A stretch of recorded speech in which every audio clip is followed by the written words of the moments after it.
In today's video, I'm going to teach you how to change frame rate on CapCut PC.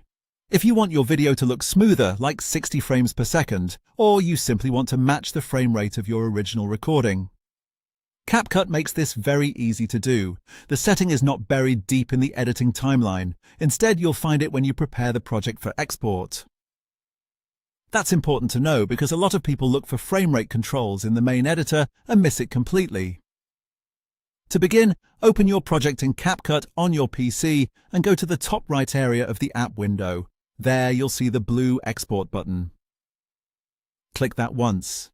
As soon as you do, an Export Settings window will appear in the center of your screen. This is where CapCut lets you control the final output of your video, including quality-related settings like resolution, bitrate, and of course frame rate. Now focus on the Settings column on the right side of that Export window. Look through the available options and scroll down if needed, past the resolution and bitrate settings until you find the option labeled Frame Rate. Next to that label, you'll see the current frame rate value. Click on that value to open the list of available frame rate options.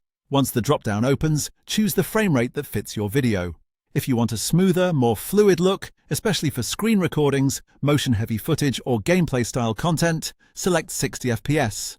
If you want something more standard and lightweight, 30 FPS is a solid choice and works well for typical presentations, tutorials, and most everyday videos. Picking the right frame rate helps your final export feel more polished and intentional, so it's worth taking a second to choose carefully. After you click the frame rate you want, move down to the bottom of the export window and click the blue Export button again. CapCut will then apply that frame rate setting to the exported file and begin rendering your video. And that's it. You opened the export panel, found the frame rate setting, selected the value you wanted, and confirmed the export. It only takes a few clicks once you know where to look. Your video will now be rendered with the frame rate you selected, giving you the exact playback smoothness you were aiming for.